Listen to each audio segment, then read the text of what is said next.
Merhaba arkadaşlar, Developer Reaction kanalına hoş geldiniz. Bugün yeni bir video ile karşınızdayım. Videoyu hazırladım, gece hazırladım ama şimdi az sonra dinleyeceğimiz şarkı, harika şarkı için bu videoyu çekiyorum ve onun öncesine ekleyeceğim açıkçası.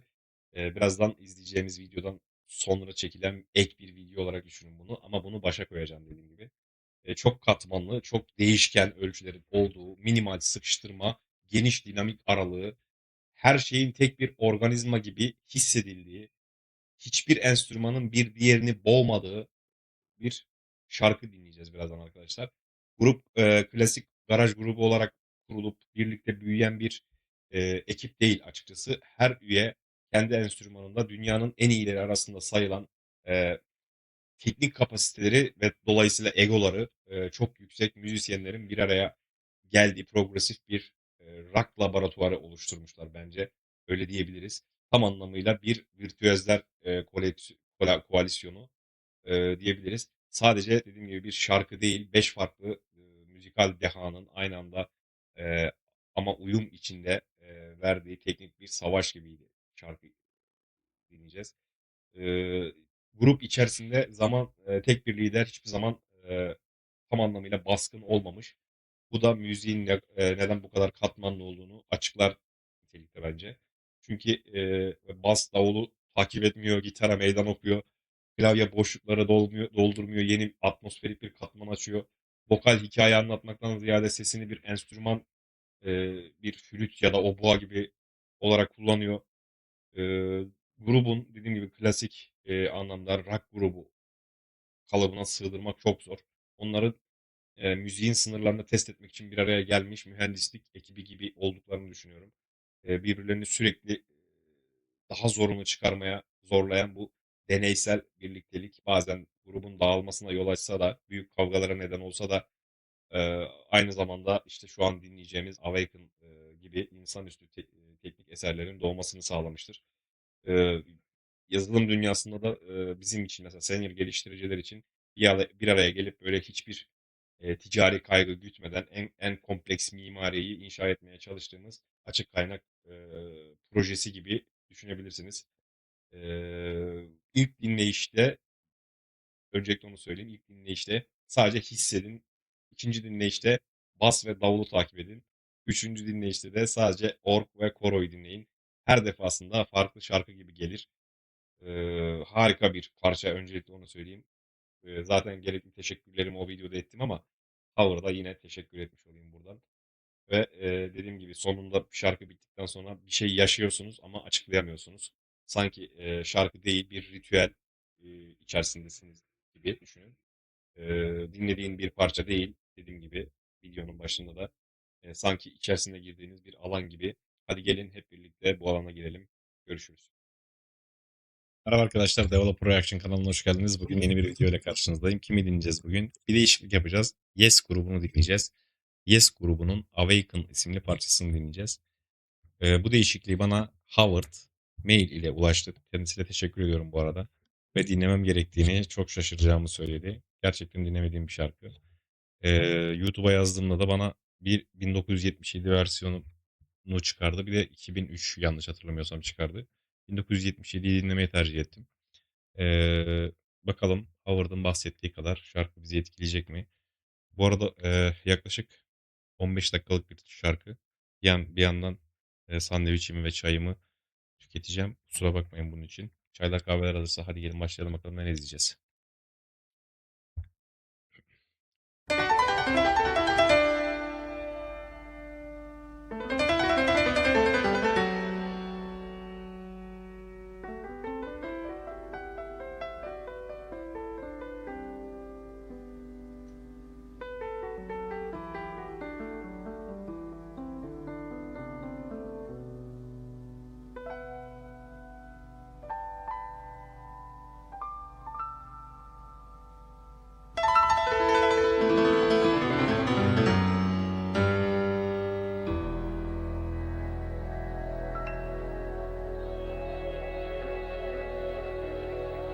Ruhani bir parça dinleyeceğiz galiba.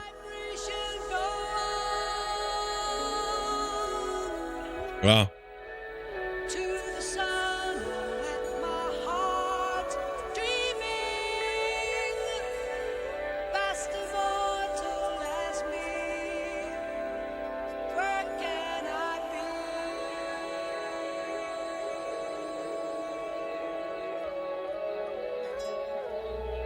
Wish the sun to stand still, reaching out to touch our own being, past the mortal as we. Here we can be. Here we Ne oldu? Aa.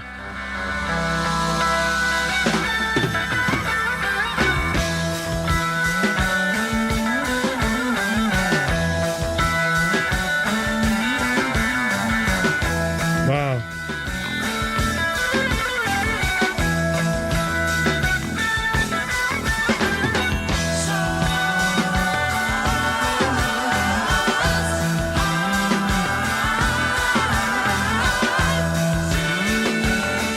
Wow.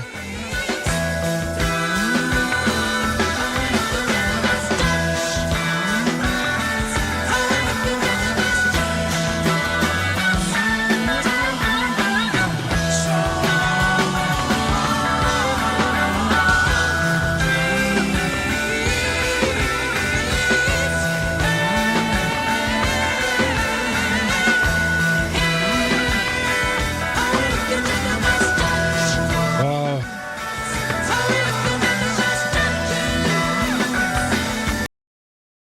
Çok özür diliyorum. Başa almak istiyorum.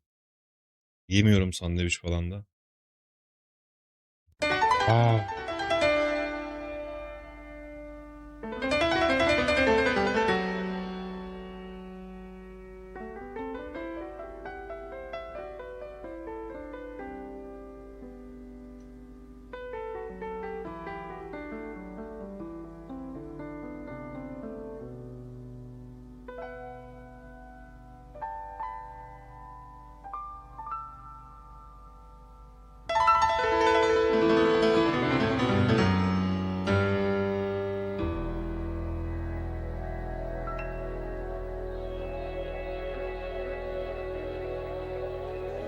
High vibration go on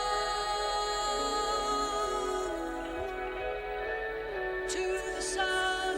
Let my heart dreaming, past the mortal as me. Where can I be?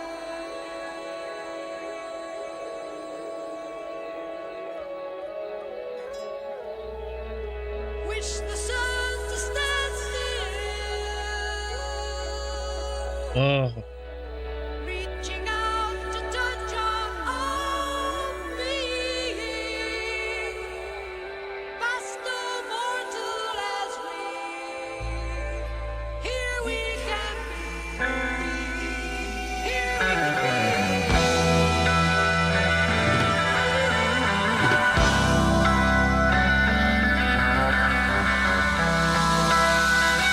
Wow.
Değiştik yine.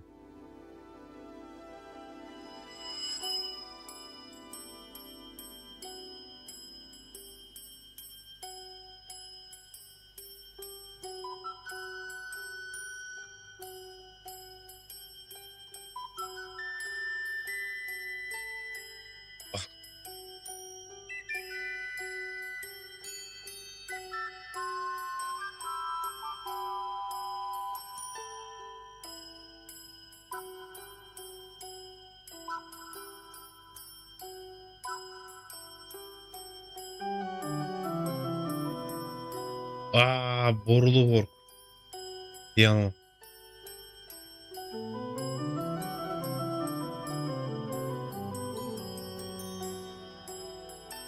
Aa.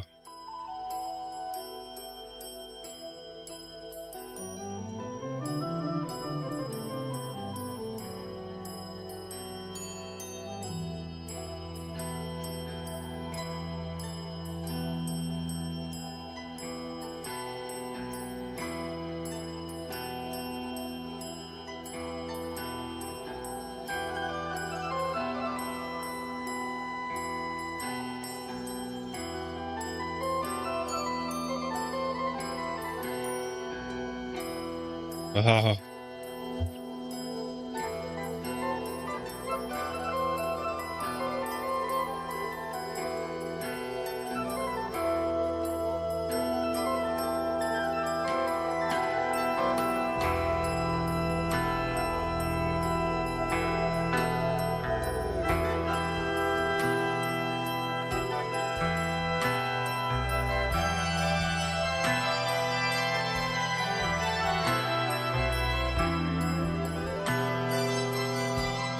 ...1977. Wow.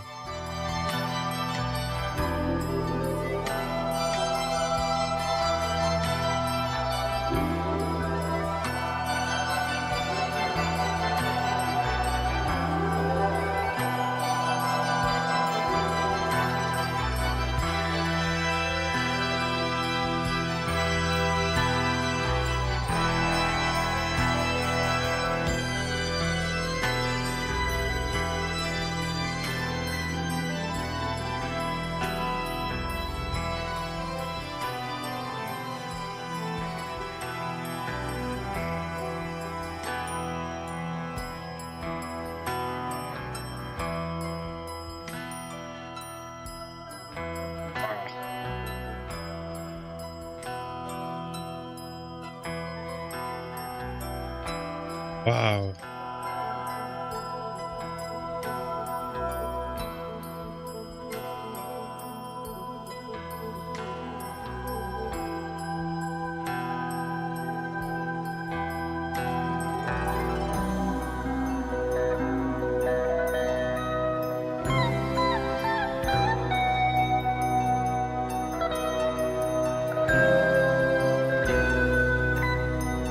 Wow.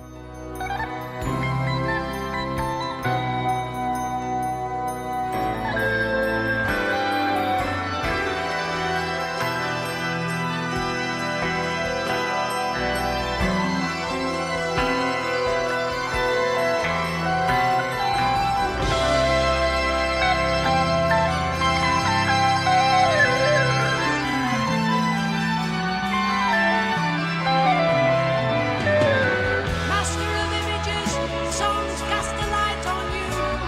Walk through dark ties, the tunnel is out to sane existence. In challenges direct, as I see young stars assemble. Master of light, hope your chance has exists, cross divided in all encircling mode. Oh, close your guiding light. Vah. Master of soul, set to touch all impenetrable youth. Ask away, the thought become contact with all that's clear. Be honest with yourself. There's no doubt, no doubt. Vokal katmanlarına bakın.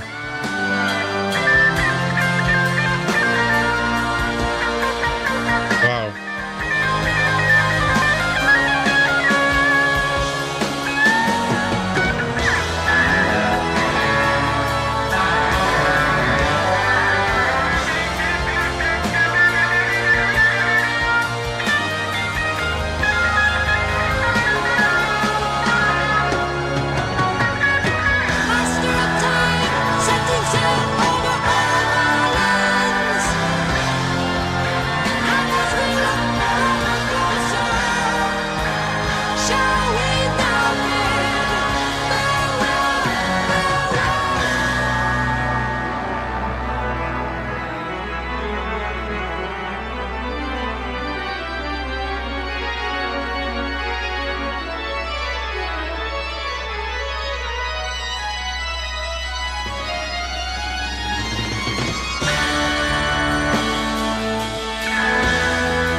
Aha. To the sun, oh, that's my heart dreaming. Past the mortal as me, where can I be?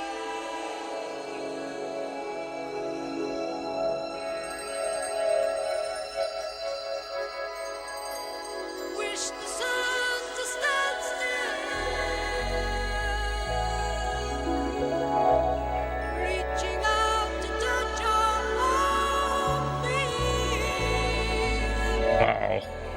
Past the mortal as we, here we can be.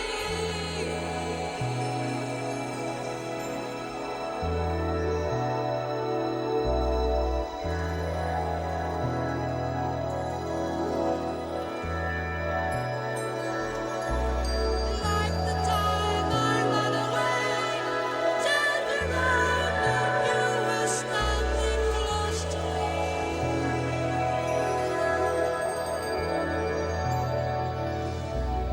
Like the time I ran away, turned around and you were standing close to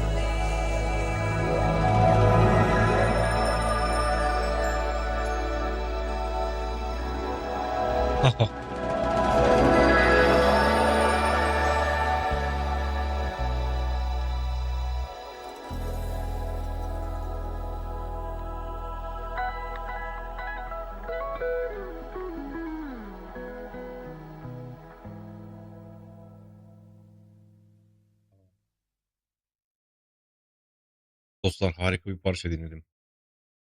Öncelikle onu söyleyeyim. Buradan Howard'a teşekkür ediyorum. Neden dinlememi bu kadar istediğini de açıkçası çok şu an net anladım. Mükemmel bir parçaydı. Öncelikle onu söyleyeyim. Kaç katman olduğunu sayamadım. Ne vokallerde ne enstrümanlarda ve 1977'den bahsediyoruz. Mükemmeldi. Bence Progressive Rock'ın yalnızca teknik değil, aynı zamanda spiritüel zirvelerinden bir tanesini dinledim şimdi. Yani o zirvelerden birini dinledim diyebilirim.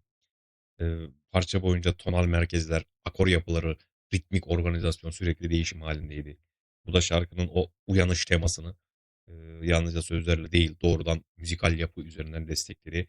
Dikkat ettiyseniz dinleyici hiçbir zaman sabit bir zemine oturmadı. Sürekli ileri itilen, çözülmeyen bir yeniden kurulan bir akışın içerisine çekildi. Şarkının açılışında duyulan piyano arpejleri ve gitar motifleri keskin, tek ölçüye indirgenemeyecek kadar esnek olsa da o yaklaşık 11'lik vuruş döngü hissi yarattı.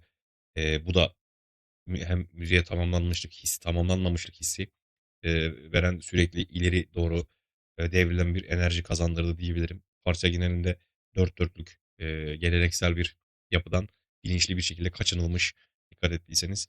Bunun yerine 6-8, 9-8, 4-4 ve serbest zamanlı geçişlerin iç içe geçtiği akışkan ve çok katmanlı bir ritmik dil kullanılmış.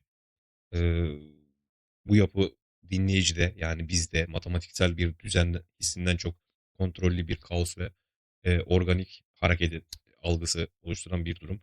Prodüksiyon yaklaşımı çok benzersizdi. Çok beğendim. Burada sadece bir şeye bakmak istiyorum öncelikle.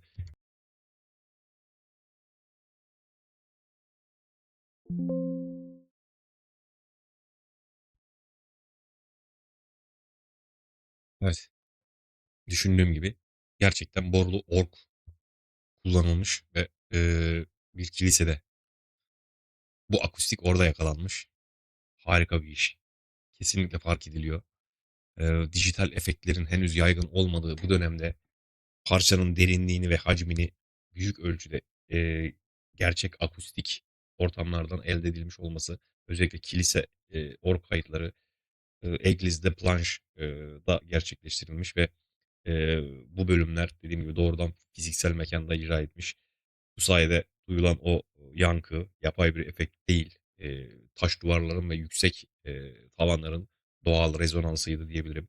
Demek ki parçanın o orta bölümlerindeki derinlik hissi veren dijital reverb yerine gerçek mekan akustiği ve analog kayıt zincirinin bir sonucuydu. Bu harika. Harmonik açıdan parça parlak ve enerjik bir C majör hissiyle açılırken ilerleyen bölümlerde dediğim gibi daha geniş. mistik, atmosfer yaratan tonal, kaymalara uğradı. Özellikle mi majör eksenine doğru genişleyen bir, alan hissi oluşturdu diyebilirim. Ancak bu geçişler dediğim gibi klasik modülasyon mantığından çok, modal yaklaşım ve katmanlı armoni ile, sağlanır. Yani gitar ve klavye, öyle düşünün, çoğu zaman birbirinden bağımsız 2 melodik hat izliyor.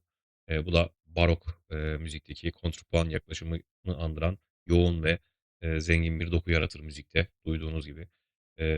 Bir enstrüman yükselirken diğeri farklı yönde ilerler ve bu karşıt hareket parçanın sürekli, genişleyen bir alan hissi kazanmasını sağlar. Duyduğumuz tam olarak buydu arkadaşlar. Enstrümantal açıdan bakıldığında her üyenin performansı, parçanın mimarisinde kritik rol oynamıştı. Gitar yalnızca bir solo aracı değil, duygusal geçişlerin taşıyıcısı olarak kullanıldı diyebiliriz. Elektrik gitar, pedal steel ve akustik dokular arasında yaptığı geçişler parçanın hem parlak hem de hüzünlü, tonlarını dengeledi diyebiliriz. Bas gitar ise karakteristik ton sayesinde adeta melodik bir enstrümana dönüştü. Bas çizgileri çoğu zaman davulla birebir örtüşmedi dikkat ettiyseniz. Aksine bağımsız hareket ederek, eee, müzik içerisinde geniş bir hacim ve derinlik yarattı. Alt frekanslarda hissedilen pedal destekleri bu yapıyı daha da güçlendirdi diyebilirim. Bu canlı performanslarda daha belirgin olur bu arada ve, klavye tarafında ise mükemmel bir işçilik, mükemmel bir yetenek olduğunu söyleyebilirim. Borolu organ, yanı sıra piyano ve, dönemin erken synthesizer'larıyla çok katmanlı bir yapı kurulmuştu. Organ, org giriş yaptığı an parçanın, kırılma noktalarından biriydi bence. Sadece sesi duymadık, fiziksel olarak hissettik diyebilirim. Bu bölümlerde kullanılan, uzun sustain'ler ve işte doğal yankı, müziğe asılı kalma, hissini kazandırdı diyebilirim. Analog delay ve, teyp tabanlı uzatma teknikleri notaların bitişlerini yumuşatarak mekansal bir süreklilik yarattı diyebilirim. Vokal tarafında ise ne kadar meleksi bir ses olduğunu duyduk. Harika bir sesi vardı. Saf ve kontrollü en yüksek performanslarından bir tanesini sergiledi vokal diyebilirim. Yüksek frekanstaki, vokal, o kilise orgunun harmonikleriyle doğal bir, uyum sağladı. Ayrıca ana vokalin dikkat ettiyseniz, üzerine katmanlar, çoklu katmanlar 3, 4, belki 5 sesli bir koro hissi yarattı. Bu da resmen parçanın ruhani atmosferini güçlendirdi diyebilirim. Orta bölümlerde de dediğim gibi dahil olan arp, ritmik yapıyı bilinçli olarak, askıya alarak dinleyiciyi zamansız bir alana taşıdı. Mükemmel oldu bu arada. Yani davul tarafında klasik bir, ritimden ziyade, ritim tutmaktan ziyade parçanın dinamik akışını yönlendiren, özellikle final bölümündeki o kullanılan ziller ve perküsyon dokuları, ritmik bir omurgadan, çok atmosferik bir katman görevi gördü diyebilirim. Bu yaklaşım parçanın zirve anlarından bir tanesi. Nefes almasını sağlar, ve, prodüksiyon açısından dediğim gibi 1977 kaydı. Yani analog teknolojinin, sunduğu o geniş dinamik aralığı en iyi kullanan örneklerden birine şahit olduk şu an. Modern kayıtların aksine yoğun, sıkıştırma uygulanmamış, en sessiz ve en güçlü anlar arasındaki fark korunmuş tamamen. Bu sayede dediğim gibi arp'ın fısıltısıyla, orta bölümüne giren arp'ın fısıltısıyla orgun devasa patlaması arasındaki kontrast çok daha etkileyici hale geldi. Frekans dağılımında da dediğim gibi özellikle dikkat çeken bir, unsur üst ve alt frekansların kullanım yoğunluğuyla oluşan geniş spektrumdu.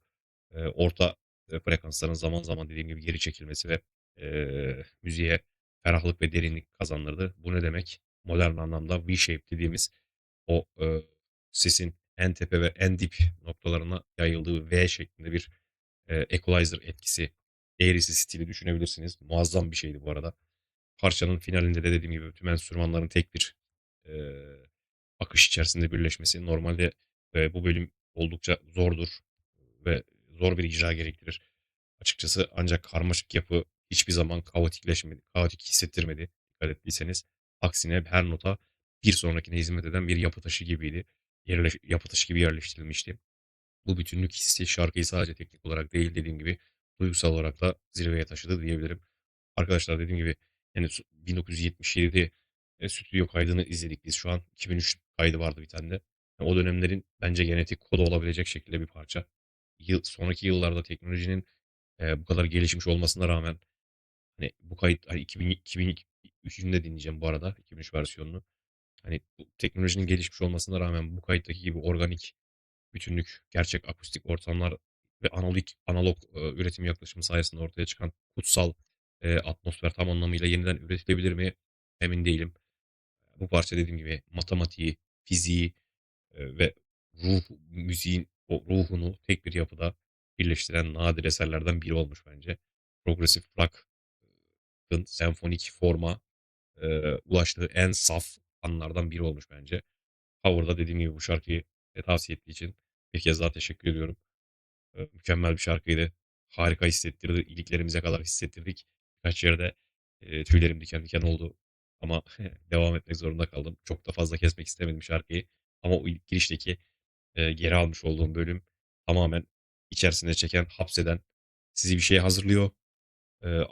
Yani bunun aslında şöyle bu şarkının bence şöyle söyleyeyim. Bir kullanma kılavuzu olmalı. Çünkü melodik olarak da çok fazla katman var. Bence bir giriş vardı. Yaklaşık 3-4 bölümden oluşuyordu bu şarkı. Bence bu şarkının dediğim gibi bir kullanma kılavuzu olmalı. O giriş bölümünde zaten yakalıyor ve sonrasındaki artık patlamaya kadar en son ruhani uyanışa kadar götürüyor sizi. Belki bunu da detaylı bir şekilde açıklama kısmına yazarım. Dediğim gibi mükemmel bir parçaydı. Harvard'a tekrar teşekkür ediyorum buradan sizin aracınızda. Çok keyifli bir şarkıydı.